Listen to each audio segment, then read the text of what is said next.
All right, looks like we're live. So today, I think this is going to be a lightning talk. So a lightning talk is supposed to be, under 10 minutes. Hopefully, we should be able to complete that within 10 minutes or like 15 minutes. And if Anand can join us, that's great.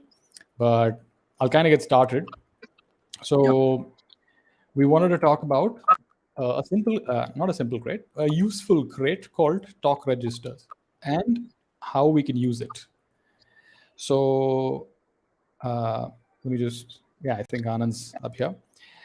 So let's actually take a look at, how what tock-registers is. I guess you can all see my screen, right? Yeah. Okay. So let me pull it up.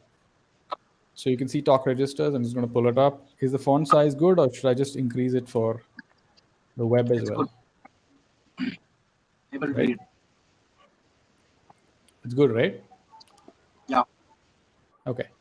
So basically, if you just hop on to crates.io and you pull up tock-registers, you'll find the tock-register crate. It's a very simple crate. The idea is that you'd want to manipulate registers. When we're doing systems level programming, usually at the hardware level, we are talking about memory mapped IO.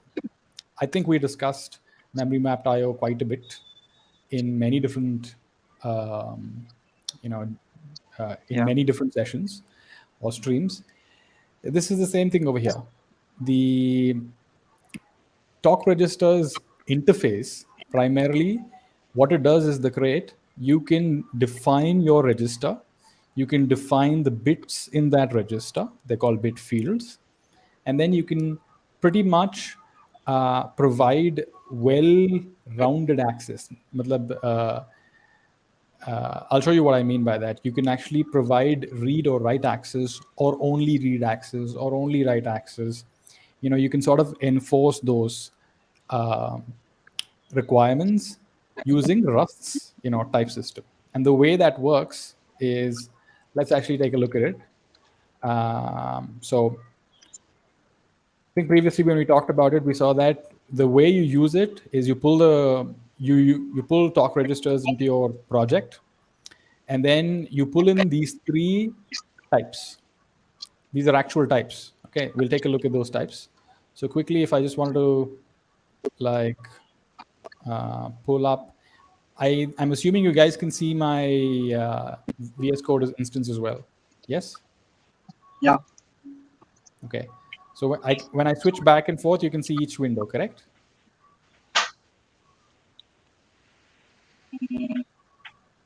Switch again the window. So this is This the is, browser. Hi. No. And this is the VS Code, right?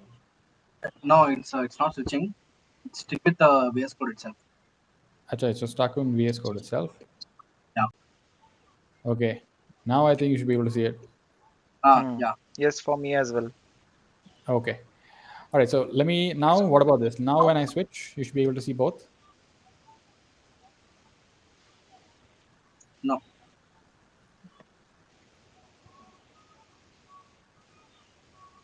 Yeah.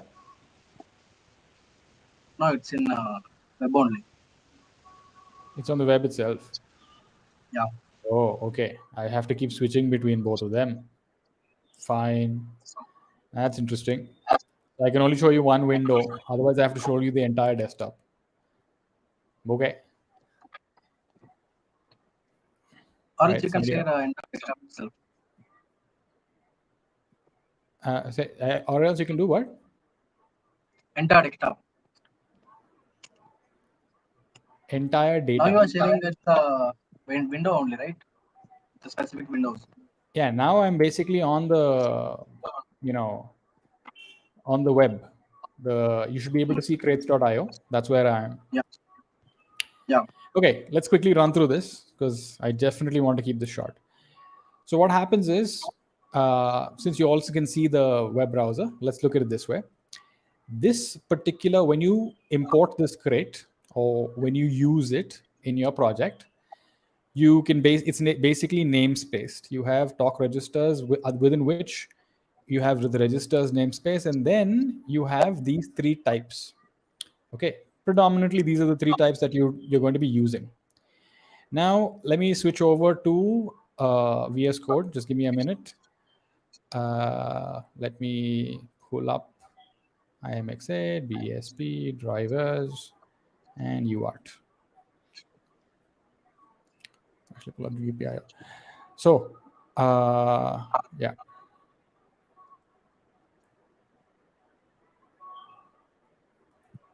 All right. Now you can see this, right? You should be able to see the GPIO. Yes. All right, I'll just switch to dark mode just so that it's simpler and easier. Okay, the font size is pretty good, right? Yeah.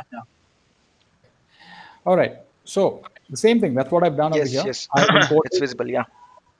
I've imported talk registers, and then I've basically done two things. One is I've pulled in registers and the interfaces. The interfaces are nothing but traits.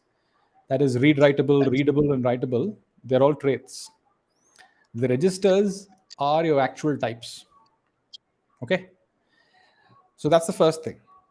Now, what happens is if you want to use it, the first thing that you do is, let's say I have this GPIO. So this particular module is dealing with GPIO access. So there's a GPIO peripheral on my board.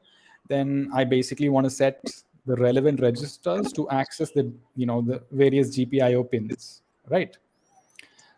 What I do is the list of registers that I have, I can go ahead and list them first.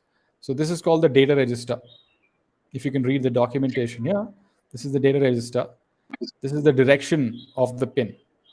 All right. Basically, this is the value of the pin or the state of the pin, and this is the direction, whether it's an input or an output. Then there's a status register as well. So, and there's an interrupt control register. There's like two of them for that.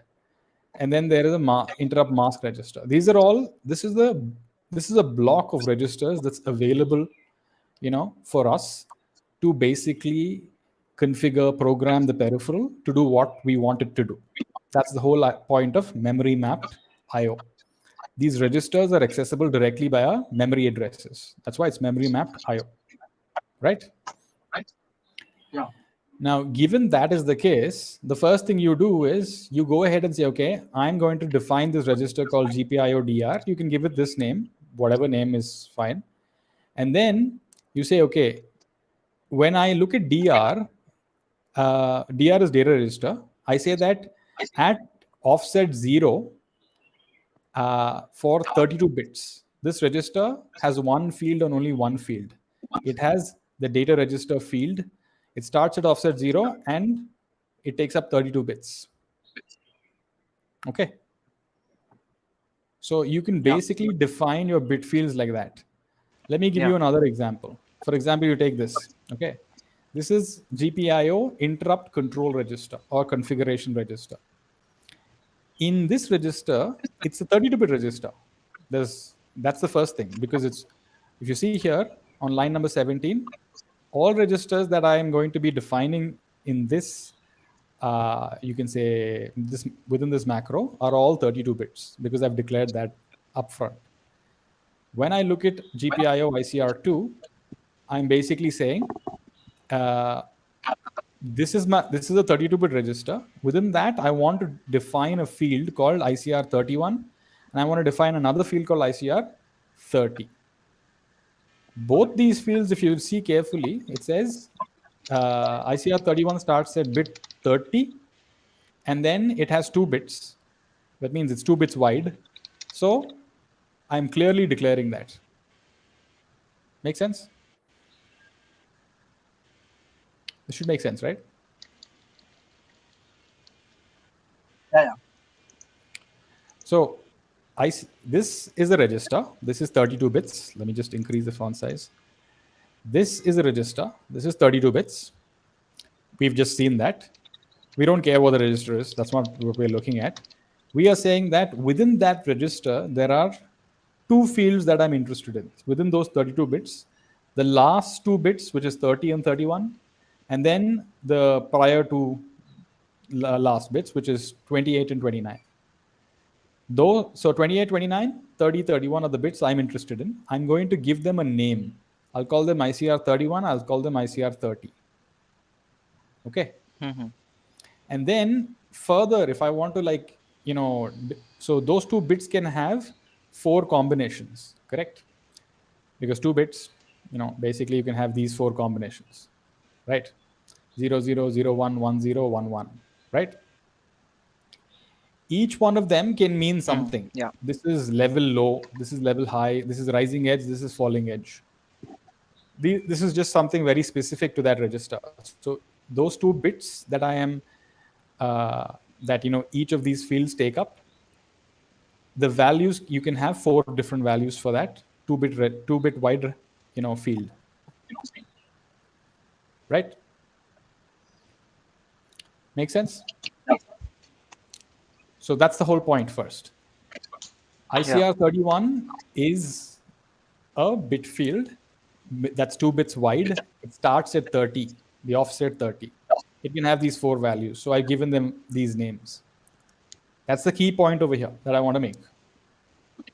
That's what this particular crate does.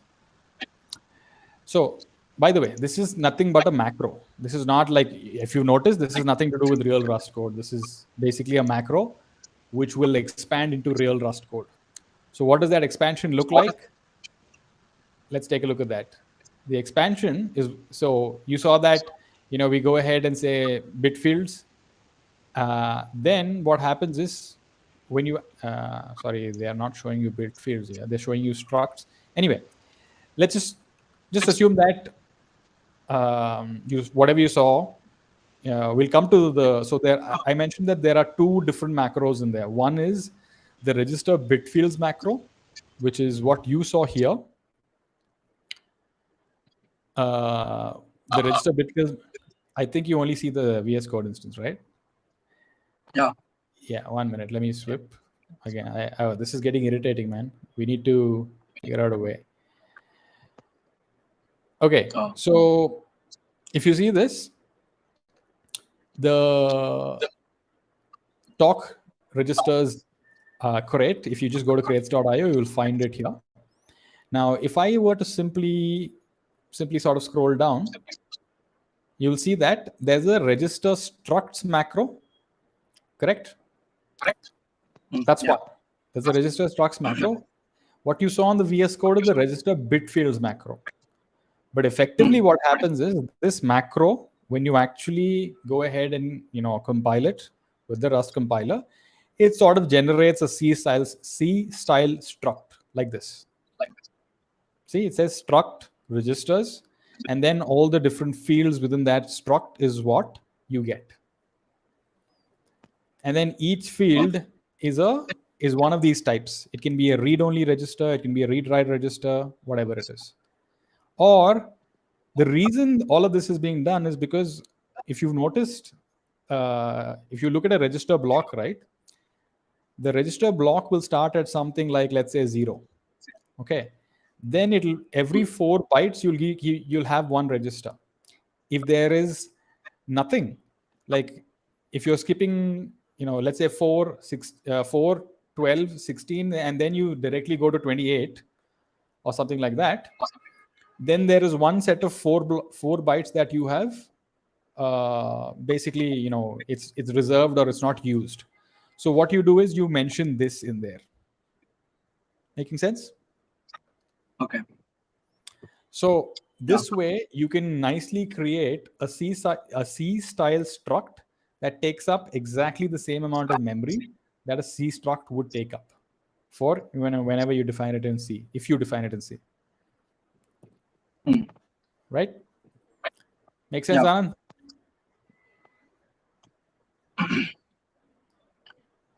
Okay, I don't know if I can see the other guy. Yes. All right, cool. So that's pretty much what is happening over here. So you got 2 different macros. One is called register bit fields. The other one is called register struct. Sorry, what is that called? Register structs. So basically, the bit fields are the ones that come first.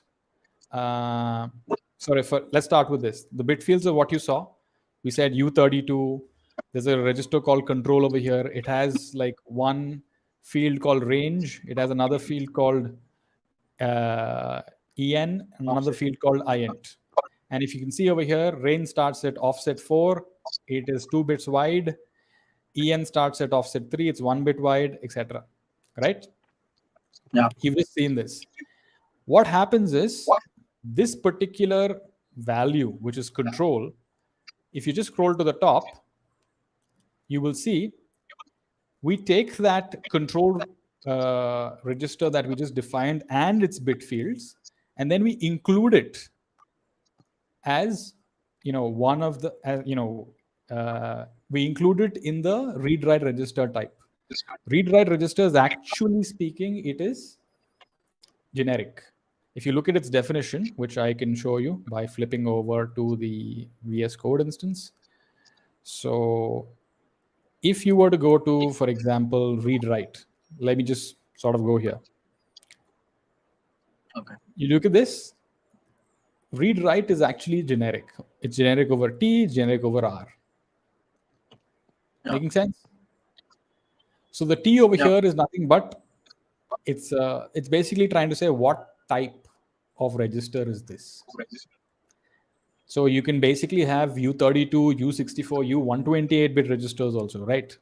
So that's why they're saying it has to be something uint-like. Okay, they came up, this type is not real. I mean, you don't see it in Rust. It's something that the tock-registers guys have defined. Similarly, R is also a generic which defines, or rather implements, the register long name trait. Okay. This basically gives you the actual bit length type, and this is going to give you a name for the type that you just used.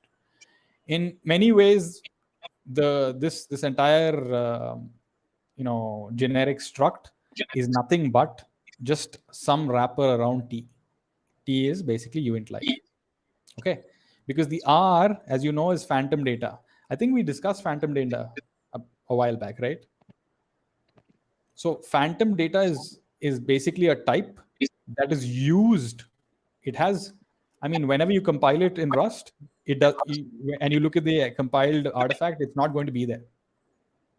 It's a zero size type. Okay. You can see it, right? You can read it over here. It's a zero size type in the sense it does not take up any space. It's only there for the compiler to do all the type checking.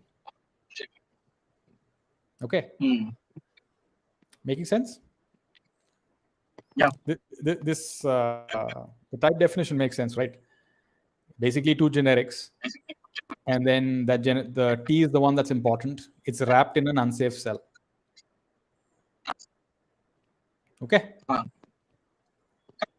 Any questions on this? No. Anand? Lavanya? Okay. No, nothing, right? Yeah. Pretty straightforward, right? Okay. So now what happens is, that's what we're saying. We're basically saying that we are putting together a U32 register, and we're giving this register as its long name. And then we're basically calling it GPIO-DR. And we're saying that it starts at this offset in the register block. If the register block is whatever the starting address is, we're going to say that at this offset, this register starts. And then we'll keep going through. Once we hit the end of the register block, we'll just call it, we'll give this new, whatever construct or new syntax that they have and say we're done. Okay. Yeah. But if you have a little more complicated type, you can see a little more complicated. Let me just pull it up. You see, you'll see some reserved over here. Because if you see over here, from 0 to 4, from the fourth byte onwards, it's that the registers are not in sequence. Okay. The next register starts at hex 40, which is 32. That means 32 bytes ahead. So what you do is you put a reserved, field in there. it will basically go ahead and add a reserved field into the struct, right? Yeah.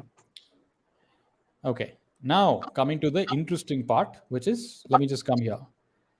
Let me show you what actually, why do we do all this type, this is very, why are we using all these macros, and then within the macros, these types and the generics in there to sort of build this, interface or API. The reason for this is because if I now go in and say, look, let's just take a look at here.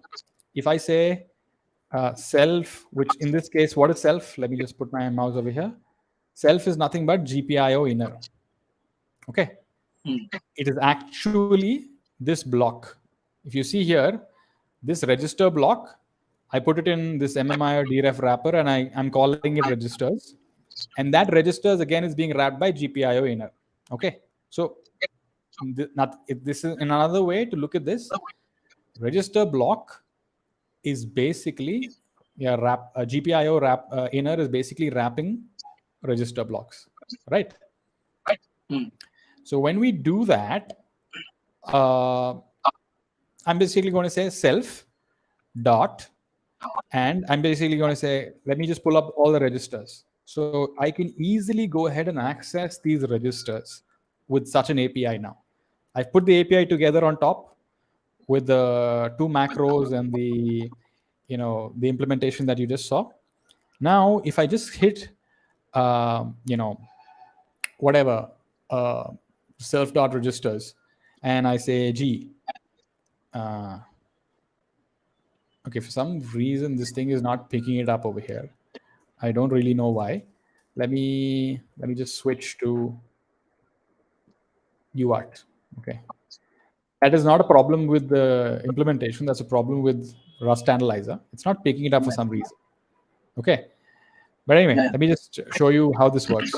So self dot, I say registers, and I hit dot. The moment I do that, I get access to, hey, what's happening here, man?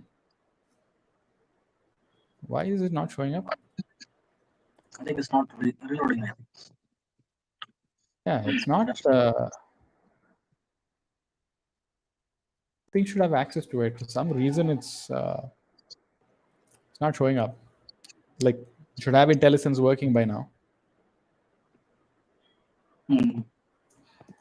Let's see.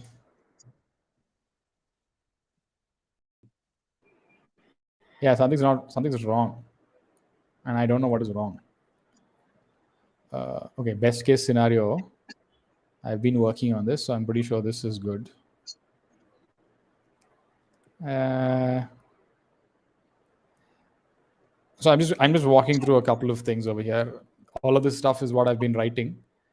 So hopefully I should be able to find an option. Yeah.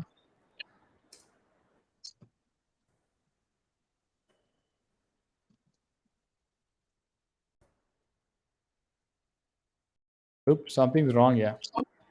Anyway, so without taking up too much time, let's go back to the GPIO example.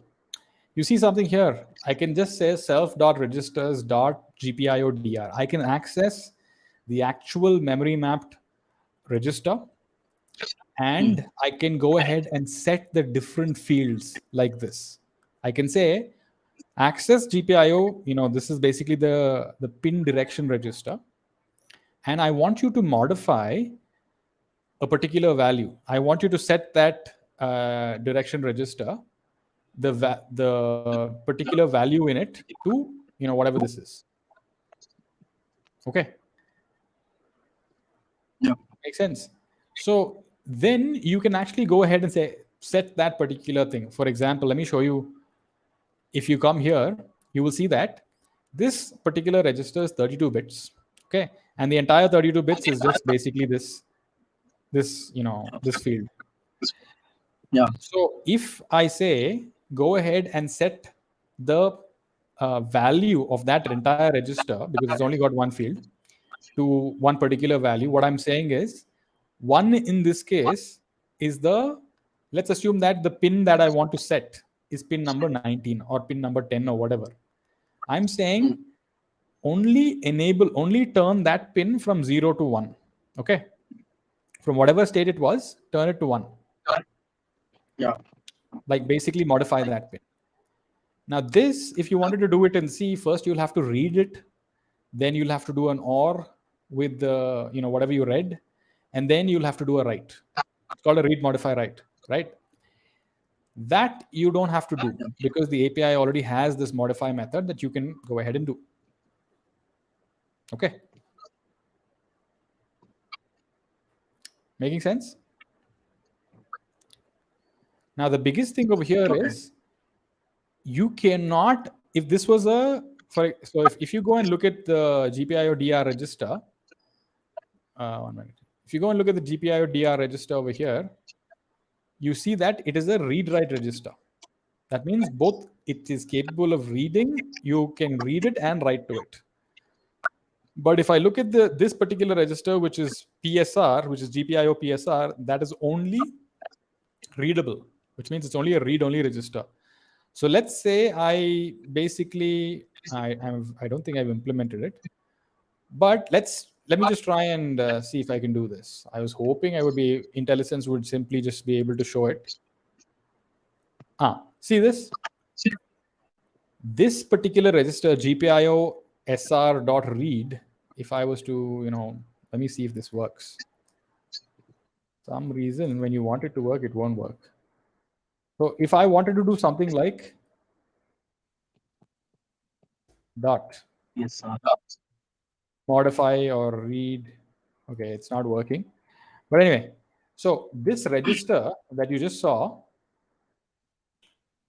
which is GPIO PSR, it's a read-only register, which means I cannot modify it, I cannot write to it.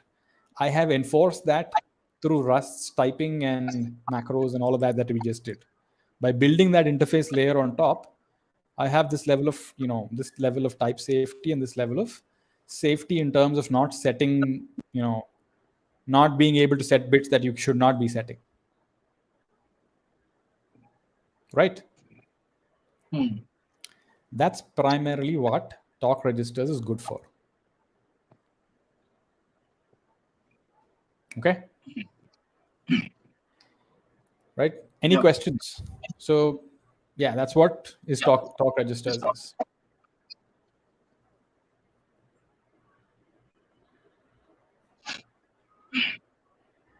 Yeah? Questions? Yep.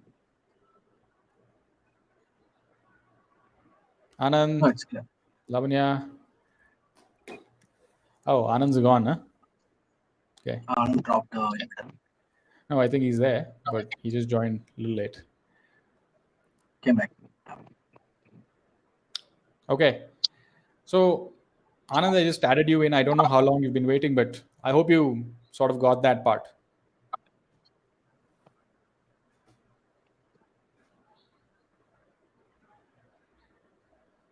Okay.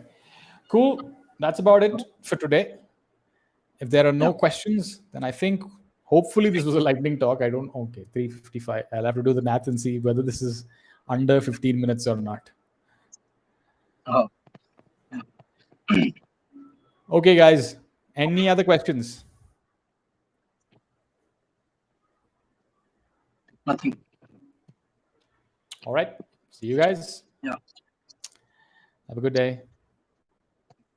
Bye-bye. Okay. Bye. Bye-bye.